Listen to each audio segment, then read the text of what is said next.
Good morning. 10 के दमदार trades में आपका स्वागत है। वीडियो में रहेंगे अगले आधे घंटे और हमारे साथ शो में साथ देंगे मानस जायसवाल, सचिदानंद उत्तेकर और अमित सेठ, और साथ में निर्मल बांग से स्वाति होतकर। उसके साथ नए संवत में कमाई की थीम बताने के लिए हमारे साथ मार्सलस इन्वेस्टमेंट मैनेजर्स के फाउंडर सौरभ मुखर्जी भी जुड़ेंगे। ये सब कुछ लाइंड अप है कुछ ही देर में आपके लिए, लेकिन इससे पहले एक बार ज़रा मार्केट की तरफ रुख करते हैं। और मार्केट में इस समय रिकवरी और लोअर लेवल से और ख़ास तौर से मिड कैप्स में अच्छी रिकवरी।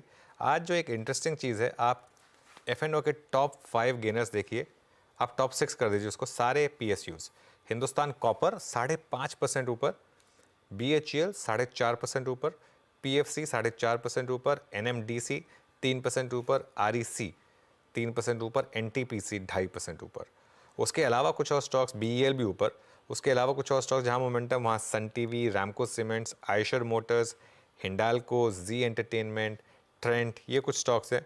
MCX जहां पर इस समय आपको अच्छा मोमेंटम दिखाई देगा। नीचे क्या है, 3-4 pharma names, Glenmark, Biocon, Abbott, ये कुछ स्टॉक्स हैं जो इस समय आपको थोड़ा नीचे काम करते हुए दिखाई देंगे। लेकिन बॉटम लाइन ये है कि मार्केट ने फिर से एक सपोर्ट जोन को रिस्पेक्ट किया और वहां से एक बाउंस बैक दिखाया। वीरू, बिल्कुल, ये थी अब तक की समरी और स्टॉक्स के कॉम्बिनेशंस को देख के लग रहा है कि आज ये PSU दिवस है। PSU दिवस क्रमबद्ध तरीके से सारे के सारे PSUs जो है वो डे हाई पर, और छोटे मोटे गेन नहीं है जनाब। ऑलमोस्ट 4-6 पौने 6% के स्विंग्स आपको स्क्रीन पे विजिबल हैं। हमारे स्क्रीन पे दो मेहमान जुड़ चुके हैं इस वक्त। आज 10 के दमदार ट्रेड में स्वाति होटकर और साथ ही साथ सचिदानंद इस वक्त इस पैनल में जुड़ चुके हैं। आप दोनों को नमस्कार एक बार फिर से। Swati, good morning. आपके दो कन्विक्शन आइडियाज़ क्या रहेंगे इस वक्त के? और इनफैक्ट अब अमित और मानस भी जुड़ चुके हैं। आपका view Swati? Yes, good morning. आज के लिए मेरे दोनों भी बाय कॉल है। फर्स्ट वन इज BEL पे है। BEL का अगर आप डेली चार्ट देखोगे तो एक inverse head and shoulder pattern का फॉर्मेशन है एंड उसने आज ब्रेकआउट दिया है विद डिसेंट वॉल्यूम। 141 152 का ब्रेकआउट लेवल्स थे। मुझे लगता है करंट लेवल से ये काफी अच्छी स्ट्रॉन्ग मोमेंटम रैली हमें देखने मिल सकती है एटलीस्ट 152 155 के रेंज में। तो करंट लेवल पे बाय कीजिएगा। 138 का स्टॉप लॉस प्लेस कीजिएगा for immediate target of 155। Second by call मेरा सन फार्मा पे। फार्मा इंडस्ट्री काफी दिनों के बाद अच्छा मोमेंटम रैली हमें नजर आ रही है। अगर मैं वीकली एंड मंथली चार्ट देखूं तो इसने एक फ्लैट पैटर्न का फॉर्मेशन का ब्रेकआउट दिया है। स्ट्रेंथ अभी भी काफी इंटैक्ट है, तो मुझे लगता है इसमें काफी अच्छे स्पर्ट हमें देखने मिल सकता है ये वीक में और कमिंग वीक में भी। करंटली ये काउंटर चल रहा है 1185 के रेंज में, तो मुझे लगता है यहाँ से हमें 1220 1240 तक के मोमेंटम देखने मिल सकते हैं। तो करंट लेवल पे सन फार्मा बाई कीजिएगा। 1165 का स्टॉप लॉस प्लेस कीजिएगा for immediate target of 1220 and 1240। Okay, चलिए, तो ये हो गई बात इस समय स्वाति जी की। Sachin, good morning again. आपके पिक्स?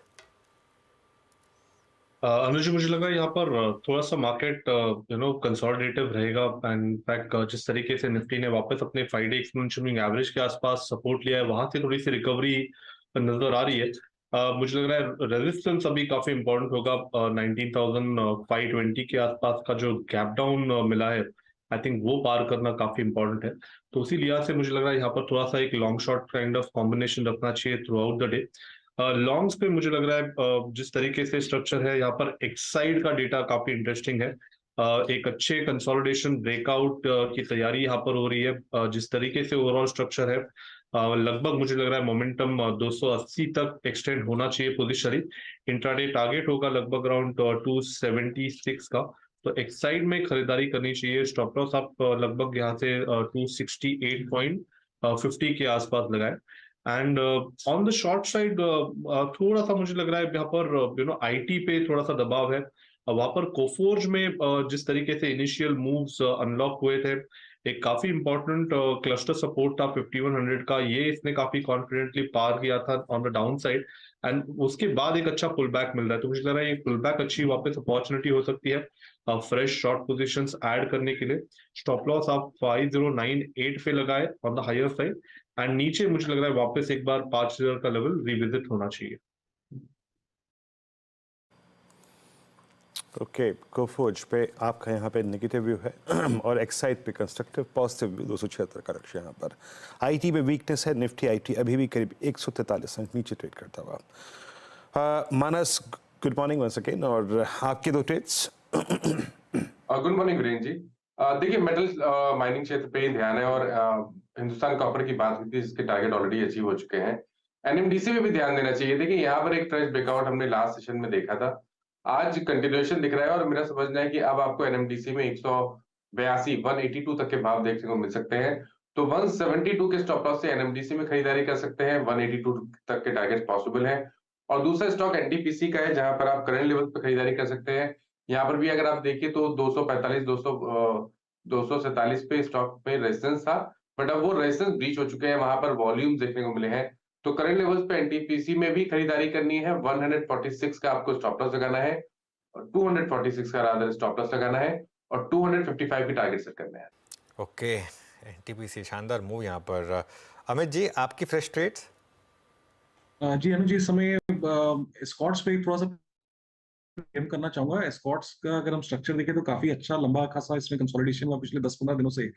इसने अपना 50 डे एक्सपोनेंशियल मूविंग एवरेज इस कंसोलिडेशन में ब्रेक नहीं किया। करंटली स्टॉक अपने 10 और 20 डेमा के ऊपर ट्रेड कर रहा है, तो मुझे लगता है कि यहाँ पे एक मूव अनफोल्ड हो सकता है। 3187 का प्राइस है। स्टॉप लॉस लगभग रहेगा इसका 3130 का, और टारगेट्स रहेंगे 3250 रुपए के। सेकंड स्टॉक जो मुझे अच्छा लग रहा है दैट इज हिंडाल्को। हिंडाल्को में 2 से 3 दिनों का एक पुल बैक आया था जिसने 10 और 20 पे रेस्ट किया, और उसके बाद एक हम यहाँ पे अप मूव देख रहे हैं। नियर टर्म मोमेंटम मुझे लगता है कि 500 की तरफ ये जा रहा है। स्टॉप लॉस रहेगा 484 का।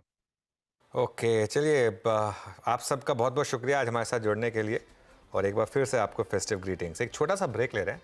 ब्रेक के बाद मास्टर्स इन्वेस्टमेंट मैनेजर्स के फाउंडर सौरभ मुखर्जी से करेंगे खास बातचीत।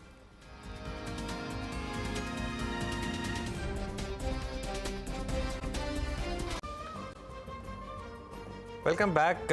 नए संवत में कमाई की नई थीम बताने के लिए मास्टर्स इन्वेस्टमेंट मैनेजर्स के फाउंडर सौरभ मुखर्जी जुड़ गए हैं। सौरभ देश के जाने माने पोर्टफोलियो मैनेजर्स में शामिल हैं और स्मॉल कैप्स पर काफ़ी अच्छी पकड़ रखते हैं। Saurabh ji, good morning. सबसे पहले तो आपको दिवाली की बहुत बहुत शुभकामनाएं। Thank you very much. शुभ दीपावली आपके सारे दर्शकों को भी। कैसा फील कर रहे हैं इस मुहूर्त पर आप सौरभ? मार्केट्स में जो एक बड़ा गेन्स रहा है पिछले एक साल में, खासतौर से ब्रॉडर मार्केट में, आपको लग रहा है वो कंटिन्यू करेगा? देखिए, मेरे ख्याल से ऐसा मैक्रो का माहौल, ऐसा GDP growth, tax collections, export data, export diagram में जो नई उछाल जो दिख रही है, ये मेरे को लास्ट 15-20 साल में इंडिया में दिखा नहीं है। सो इतना बढ़िया मैक्रो, उसके साथ ही साथ इंटरेस्ट रेट साइकिल बिल्कुल अपने चोटी पे, और वेस्टर्न हेमिस्फीयर की इकोनॉमी सहमी हुई, चाइना की इकोनॉमी सहमी हुई। मेरे को बिल्कुल सेटअप बहुत अच्छा लग रहा है, मैक्रो सेटअप अच्छा लग रहा है। अगले 2-3 साल मेरे ख्याल से अच्छे निवेश के मौके हैं। उसके साथ ही साथ निफ्टी वाई अगले पिछले साल में निफ्टी केवल 10% चढ़ा है, जबकि अच्छे कंपनीज की कमाई, अच्छे कंपनीज का अर्निंग्स ग्रोथ, मुनाफा ग्रोथ करीबन 20% रहा है। तो चारों तरीके से देखें, फंडामेंटल्स के जरिए से देखें, मैक्रो सेटअप के जरिए से देखें, अगले 2-3 साल में अच्छे कमाई के मौके दिख रहे हैं इंडिया में। सौरभ जी, पिछली बार जो आपने एक बात की थी, ट्रेंड की बात की थी आपने, ट्रेंड आपका एक लेटेस्ट एडिशन था और काफ़ी ऑलरेडी इस स्टॉक ने आपको अच्छा खासा मुनाफा कमा के दे दिया है। ये इतनी बड़ी री रेटिंग के बाद अब क्या ये स्टॉक थोड़ा आपको महंगा लग रहा है? आई एम श्योर आपके पोर्टफोलियो में तो आप उसको खैर एनालाइज करते होंगे, लेकिन इस तरीके की री रेटिंग के पीछे क्या कारण रहे?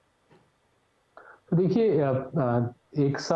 2 साल पहले तक इनका केवल एक ही बिजनेस पैसा कमाता था, वो वेस्ट साइड की जो दुकानें हैं, कपड़ों की दुकानें हैं वेस्ट साइड, जहाँ पे middle class, upper middle Claas India के लोग कपड़े खरीदते हैं।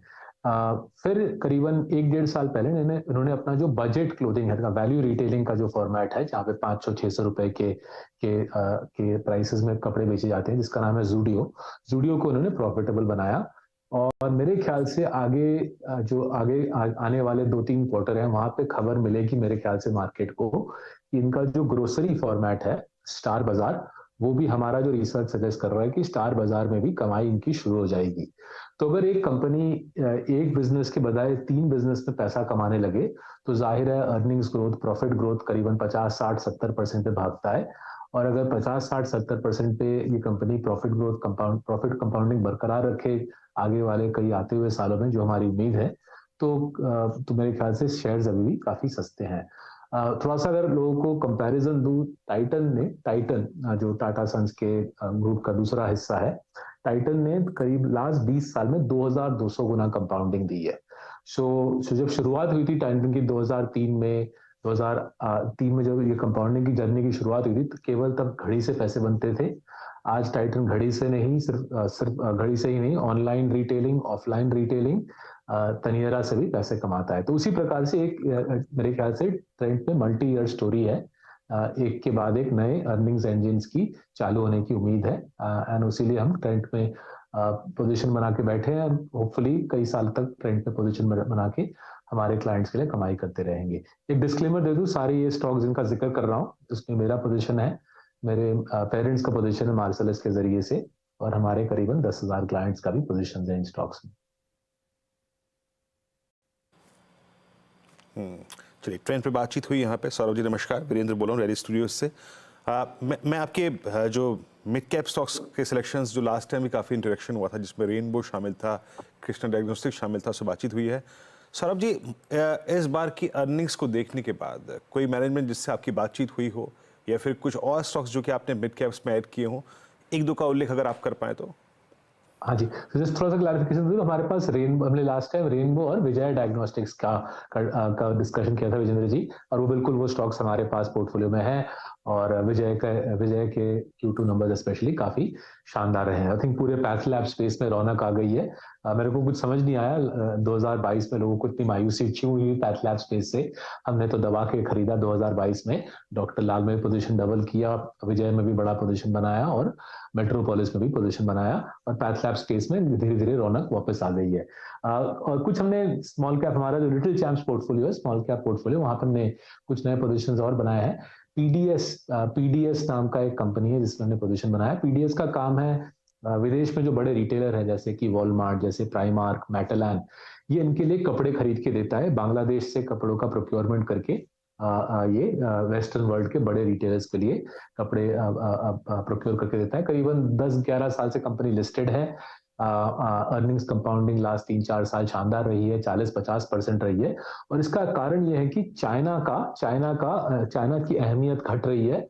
वेस्टर्न वर्ल्ड के लिए चाइना की अहमियत घट रही है, और कपड़ों का जो कारोबार है, वेस्टर्न वर्ल्ड का कपड़ों का खरीदने का कारोबार सारा बांग्लादेश की तरफ आ रहा है। बांग्लादेश में पीडीएस का नेटवर्क जबरदस्त है। अगर इंडिया और यूके का फ्री ट्रेड पैक्ट भी साइन अप हो जाए तो इंडिया की अहमियत बढ़ेगी, वहां पे भी मेरे ख्याल से पीडीएस को फायदा मिलेगा। तो इसमें हमने पोजीशन बनाया है, और हमने सेरा सैनिटरी वेयर में भी लिटिल चैम्प्स पोर्टफोलियो में पोजीशन बनाया है। जैसे कि नाम से ही समझ आ रहा है, सेरा सैनिटरी वेयर नंबर 2 है सैनिटरी वेयर में इंडिया में। 5 साल पहले हमारे पोर्टफोलियो का हिस्सा होता था, फिर हमने बेच दिया था। लास्ट 2 साल से इनको स्टडी कर रहे थे। हमारे ख्याल से Cera sanitary ware real estate cycle का जो हमें उछाल दिख रहा है, इसका जो होम बिल्डिंग का जो रियल एस्टेट बिल्डिंग का जो कारोबार में जो तेजी दिख रही है, इससे सेरा को फायदा रहेगा। जैसे जैसे इंटरेस्ट रेट घटेंगे अगले 2-3 साल में, रियल एस्टेट में पिकअप और आएगी। रियल एस्टेट डेवलपर खरीदने के बजाय हमारे ख्याल से सेरा खरीदना बेहतर है। सेरा का जो सबसे मेरे को कमाल का इंप्रूवमेंट लगा है लास्ट 4-5 साल में, इनका वर्किंग कैपिटल साइकिल जो करीबन 111 दिन होता था 4 साल पहले, आज वही वर्किंग कैपिटल साइकिल 70 दिन बन गया है। विक्रम सोमानी और फैमिली ने इस कंपनी को बखूबी से चलाया है, काफी दशक हो गए चलाते हुए, बट लास्ट 4-5 साल में इनकी जो वर्किंग कैपिटल साइकिल में इंप्रूवमेंट आई है वो बहुत ही सराहनीय है। और हमारी उम्मीद है कि रियल एस्टेट साइकिल का जो अप साइकिल चल रहा है 2-3 साल चलेगा, मेरे ख्याल से सेरा हमको पैसा कमा के देगा। Okay Saurabh ji, interesting. I mean Cera को तो मैं भली भांति समझता हूँ, जानता हूँ, देखता हूँ, लेकिन जो आपने पीडीएस का उल्लेख किया बड़ा इंटरेस्टिंग था। अब बांग्लादेश हम सब जानते हैं कि कपड़ों के मामले में, मतलब कहते ही हैं कि अगर हम में से कोई जाके वहाँ घूम आए एक बार, तो वहाँ पे मिलती हुई कमीज़ों और कपड़ों के दाम सुन के चौंक जाएगा। एक ऐसे मार्केट से प्रोक्योर करके यूएस में या फिर यूरोप में बेचना, जो सबसे महंगे मार्केट्स हैं, ये क्या मार्जिन पे काम करते हैं, कुछ बताएंगे? थोड़ा बताएंगे, उल्लेख करेंगे इस कंपनी के बारे में? हाँ जी, तो मानिए जिस प्रकार से एक स्टॉक ब्रोकर को स्प्रेड मिलता है, स्टॉक ब्रोकर को एक कमीशन मिलता है स्टॉक्स खरीदने बेचने का, उसी प्रकार से पीडीएस को एक कमीशन देता है। जैसे कि यूरोप का बड़ा रिटेलर है प्राइमार्क अपने सोर्सिंग का एक अहम हिस्सा पीडीएस के जरिए से करता है। पीडीएस की रेवेन्यू, पीडीएस का को 2% का स्प्रेड मिलता है, करीबन 2% का स्प्रेड मिलता है। मानिए प्राइमार्क के लिए अगर $100 के कपड़े खरीदे हैं तो $2 पीडीएस के खाते में जाता है। पीडीएस का कैपिटल एम्प्लॉयड, जैसे आप समझ रहे हो, जैसे स्टॉक ब्रोकर का कैपिटल एम्प्लॉयड खास होता नहीं है, पीडीएस का भी कुछ खास कैपिटल एम्प्लॉयड है नहीं, इसलिए प्रॉफिट मार्जिन जबरदस्त है, कैपिटल लाइट बिजनेस है, रिटर्न ऑन कैपिटल 50-60% है। बट जिस कारण से हमने खरीदा, जैसे जैसे चाइना की इकोनॉमी दबी, जैसे जैसे चाइना का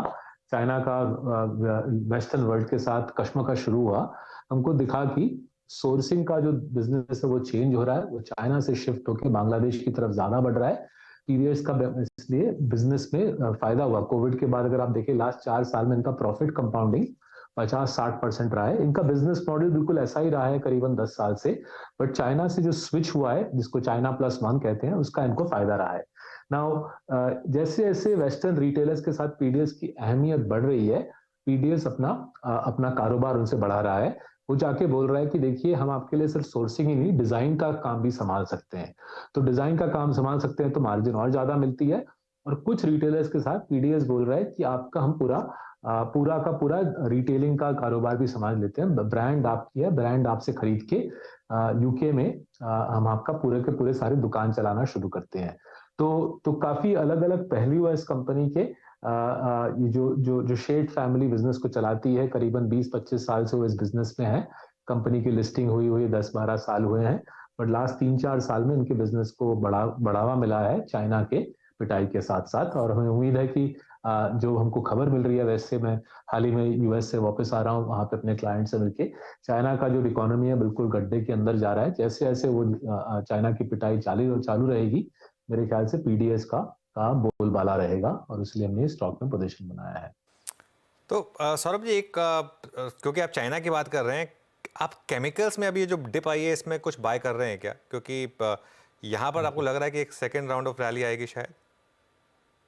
हाँ जी, तो ये दिलचस्प है, बिल्कुल आपने ठीक ही बोला है कि चाइना ने जबरदस्त डंपिंग की है केमिकल्स का। मई, जून, जुलाई, अगस्त, सितंबर, हमको पूरे लास्ट 4-5 महीने से खबर आ रही थी, दिख रहा था कि चाइना जबरदस्त डंपिंग कर रहा है केमिकल्स का। उनकी डोमेस्टिक डिमांड पूरी तरीके से टूट गई है, इसलिए वो बिलो कॉस्ट ग्लोबल मार्केट्स में केमिकल्स की डंपिंग कर रहे हैं।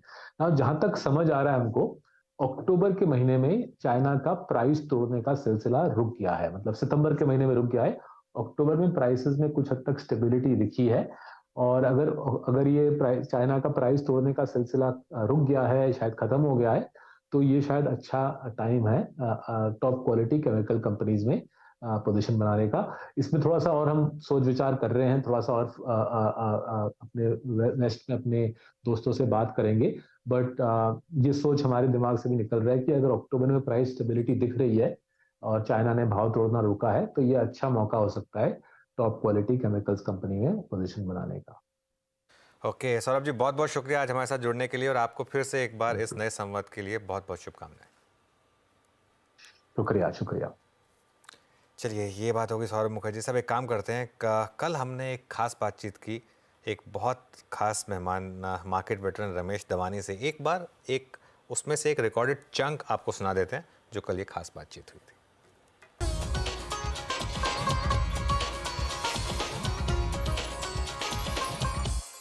हमारे साथ अब एक बहुत ही खास मेहमान जुड़ने वाले हैं, बीएससी मेंबर रमेश दवानी, जो हर साल बीएससी पर कितने सालों से उस दिवाली पूजन में और वहाँ जाते रहे हैं। मेरे ख्याल जब रिंग ट्रेडिंग होती थी तो उससे पहले से वहाँ जाते रहे हैं। रमेश सर, सबसे पहले तो आपको दीपावली की बहुत बहुत शुभकामनाएं। सीएनबीसी आवाज़ के साथ जुड़ने के लिए आज बहुत बहुत शुक्रिया। थैंक यू, आपको भी बहुत बहुत हार्दिक शुभकामनाएं, आपके दर्शकों को भी। संवत 2080 का शायद बाजार में माहौल बना रहे, यही हमारी सबकी उम्मीद ही है। तो रमेश सर, इस समय आप कैसा फील कर रहे हैं मार्केट में? क्योंकि एक बड़ी रैली हुई है पिछले संवत में, खासतौर से छोटे स्टॉक्स में, मिड कैप्स और स्मॉल कैप्स में। लार्ज कैप्स ने शायद इतना परफॉर्म किया नहीं है, लेकिन आपकी इस समय बिग कॉल क्या है मार्केट को लेकर? You know, Anuj, I remain quite bullish on the market. I think शायद बाजार थोड़ा कंसोलिडेट कर दे, क्योंकि इंटरेस्ट रेट्स काफी बढ़ चुके हैं, geopolitical tensions are high, inflation is somewhat not tamed yet, so we might not be able to make a new high till we come into the election season in India, which is around March, April or May. But I think overall the market remains good. Market में आप दो चीज़ का ध्यान रखिएगा, एक risk है, एक volatility है। वॉलिटिलिटी तो बढ़ी रहेगी इंडिया में, I am not concern about that, it will keep happening due to various events. Risk is I going to permanently lose capital, वो मेरे को लगता नहीं होने वाला है। It's very difficult for me to say next 1000 point 2000 point Sensex से ऊपर या नीचे होंगे, but next 10% 20% is almost certainly higher on the Sensex. I think the long-term trajectory remains extraordinarily bullish for our country. Ramesh sir, theme क्या चलने वाली है आपके हिसाब से? क्योंकि कंजम्पशन ने बहुत पैसा बना के दिया, रेलवे और डिफेंस मुझे याद है आपने एकदम ये रैली की शुरुआत में ही इन स्टॉक्स को कैच किया था, खासतौर से रेलवेज जो आपने, मुझे याद है अच्छे से, मेरे शो में भी आपने उसको मेंशन किया था। अभी इस समय आपको कोई ब्रॉड थीम नजर आ रही है यहाँ पर? श्योर, मैं दो नई थीम बताता हूँ। ये जो दो थीम काफ़ी लोगों ने बात करी है, बट आई थिंक वो अभी सामने नज़र आ रही है। वो बोलते हैं वो चाइना +1 थीम जो है, who will benefit from that. So really in the last 18 months about $150 billion in profits from MNC companies have flown out of China. ये लोग वापस चाइना में पैसा नहीं डाले हैं, they reinvested it or they're going to reinvest it in other countries to make the supply chain. I think India will benefit hugely from that. So one of the companies we're looking for is an auto ancillary companies that is in the radiator space. I think that will do very well based on this China +1 theme, I'm hoping. The other theme that will do well is say in textile manufacturing or in some other areas. But a lot of the money जो पहले China में ज़्यादा था, अब डाइवर्सिव होके थोड़ा India में आ रहा है, थोड़ा वियतनाम में आ रहा है, थोड़ी दूसरी कंट्रीज में आ रहा है. So that will continue to do extremely well. The other thing अनुज, ये जो नया कॉरिडोर जो बाइडेन और मोदी जी ने कहा था होगा, IMECC corridor, India middle east Europe corridor, I think ये 3 to 5 साल लगेगा, but people who do shipping, logistics, cargo transfer, construction, ये उनको बहुत मुनाफा होगा, ये बहुत बड़ी अपॉर्चुनिटी उन लोगों के लिए. So companies that directly benefit from that, I would start looking at that. Those are 2 examples of themes that I would consider. Ramesh ji, PSUs को लेकर अब यहाँ से आगे कितना कन्विक्शन है? जैसे अनुज भी कह रहे थे, you were the first to identify those railway multi baggers. अब अभी भी वहाँ पर इंटरेस्ट है? Beyond railway, anything else? Yeah, absolutely. We were lucky to get them at the initial stages, and they've had a wonderful run over the last 2 years. So very happy about that. Yeah, I think the PSU sector will remain in the market as favorites in the market for the next 5 years. Not next 5 years, but it seems as a sector leading the bull market higher. But what I would suggest, if you feel that the valuations in defense and railway are stretched, perhaps you can look at some other PSUs in the commodity, in the gas distribution, in the consulting space. There are companies जो still अभी 7, 8, 10 के P में मिल रहे हैं और 4-5% yield में मिल रहे हैं. बहुत लोगों ने अभी तक समझा नहीं कि भाई गवर्नमेंट बोले कि 30% आप डिविडेंड पे आउट करो, उससे कितना फर्क पड़ता है इन्वेस्टरों की रिटर्न के साथ. So I think that will make sure that the PSU sector continues to perform well over the next 6 months to 1 year. मैं तो रमेश सर तेरे से वैसे दीपावली की आपको हार्दिक शुभकामनाएं रमेश सर. तो listed car auto ancillary company जो रेडिएटर बनाती है उसे ढूंढने में बिजी था मैं. अभी मिली नहीं है मुझे. लेकिन रमेश सर, एक वो कई लोग बता रहे थे कि आउट परफॉर्मेंस बहुत तगड़ा है मिड कैप्स और स्मॉल कैप यूनिवर्स का पिछले संवत में. अब वो, और उसके लिए एक रीजन था, वो मिड कैप स्मॉल कैप्स में लार्जली क्योंकि जो SIP फ्लोज हैं वो mid cap small cap schemes में बहुत आ रहे थे और उसमें बहुत लिमिटेड अपॉर्चुनिटीज थी मेरे पास. तो फंड मैनेजर्स उन्हीं स्टॉक को खरीदे चले जा रहे थे, तो वैल्यूएशंस काफी स्ट्रेच्ड, काफी रिच हो चुके थे. ऐसे में क्या वहां पे पिक एंड चूज करना मुश्किल हो रहा है? वैल्यूएशन जस्टिफाई करना कई सारी मार्की मिड कैप कंपनीज में मुश्किल हो रहा है क्या? नहीं, मुझे नहीं हो रहा है. ये थिंक आई थिंक ये गलत फहमी है. पहले क्या जो because the money primary retail investors ने डाला है, retail investors will always put it in small and mid cap companies because they know them better.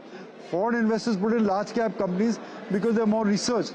But foreigners have been selling. That's why the mid caps have performed, and they were completely cheap and unloved. That's why इनका performance था.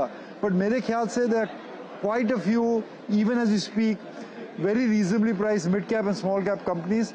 And in mid cap and small cap you pick stocks, you don't pick an index. So I think even today you can find a great opportunity among the small cap and mid cap stocks. इस समय घबराने की जरूरत नहीं है Ramesh ji. Retail ने बहुत पैसा बनाया है मार्केट में, मिड और स्मॉल कैप्स में, और इस समय तो हमारी मार्केट को रिटेल ही ड्राइव कर रहा है. ये आपको लग रहा है कि इस साल भी, अगले संवत में भी जितना पैसा आया उससे ज्यादा पैसा आएगा मार्केट में, और वो रिटेल पैसा बनाएगा फिर से।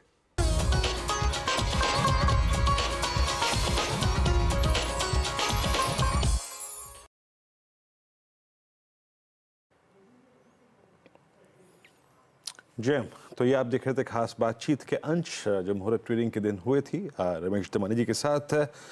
इस वक्त मार्केट से डे लो 19,427 पे। जनाब, यही होता है जब आप आपके पर्व के चक्कर में कुछ और लोग छुट्टी मनाएं और आप जबरदस्ती खुले हों। नीरज जी मौजूद हैं सिंगापुर, मलेशिया।